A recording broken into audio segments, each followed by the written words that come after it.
Venons-en au pass sanitaire. Certains professionnels refusent de travailler dans ces conditions. Le gérant d'un restaurant de Saint-Romain-en-Galles, dans le Rhône, a décidé de fermer ses portes.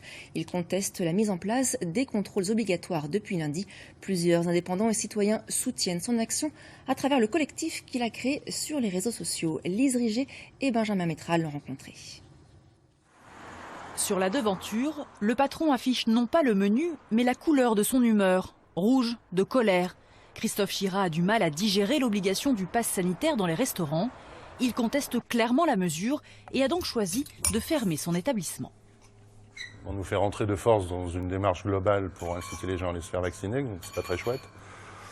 Et puis ensuite, oui, il suffit de faire ses calculs pour comprendre assez vite qu'avec moins 50 ou moins 70% de chute d'activité, comme ont pu l'enregistrer les cinémas, les parcs de loisirs, etc., eh ben on s'en sort pas. On perd plus d'argent en travaillant qu'en ne travaillant pas. 50 couverts en moyenne par service, 3 salariés. Ici, août est d'ordinaire le plus gros mois de l'année en termes d'activité. Le gérant estime qu'il n'est pas le seul à avoir fait ce choix.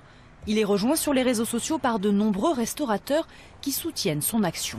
Du jour en jour, on en a qui ferment, qui comprennent, ils voient bien qu'ils perdent. Ils font 10 clients quand ils en faisaient 60, ça peut pas aller. Face à cette position, certains se montrent plus sceptiques. Ils auraient peut-être mieux fait d'essayer de mettre en place des choses qui fassent passer la pilule en douceur à leurs clients pour éviter de les envoyer naturellement chez leurs confrères. Puis l'État ne va pas nous arroser de subventions et d'aides ad vitam aeternam aussi. Donc il faut aussi être reconnaissant sur ce qu'on a eu depuis 1 an et renvoyer l'ascenseur autant que faire se peut. Mais à ce moment-là, il faut que les règles soient pour tout le monde pareil. Christophe Chirat veut aller plus loin. Il entend saisir le Conseil d'État pour demander la suspension du décret.